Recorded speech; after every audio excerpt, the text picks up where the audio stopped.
Hello friends, তোমরা সবাই কেমন আছো? আশা করি অনেক ভালো আছো। তো আমিও অনেক ভালো আছি। গুড মর্নিং সবাইকে।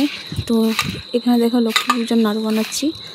লক্ষ্মী পূজা বানাইনি, লক্ষ্মী পূজার পরে বানিয়েছি, কারণ লক্ষ্মী পূজায় বানাতে পারিনি।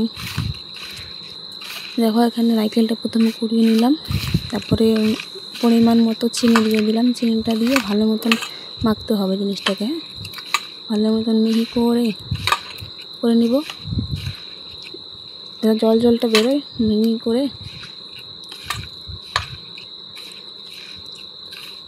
মাখা হয়ে গেছে। এখন আমি কড়াইতে দিয়ে দেবো গরম করে। কড়াইতে দিয়ে দিলাম। কড়াইটা বেশি গরম করতে হবে না, অল্প সামান্য গরম করতে হবে। দেখো প্রায় হয়ে গেছে, কত সুন্দর লাগছে তাই না? বেশি করে নিই একটা, এমনি খাওয়ার জন্য ইচ্ছা করেছে তাই করি। আমার যখন যেটা মন চাই সেটাই করি। গ্যাসটা একটু কমিয়ে দিলাম, লো আঁচে রান্না করতে হবে জিনিসটা। দেখো কত সুন্দর হয়েছে। এই যে এখন হয়ে গেলাম, থালাতে নিয়ে দেবো। থালাতে ভালো মতন গরম করে হয়ে গেছে।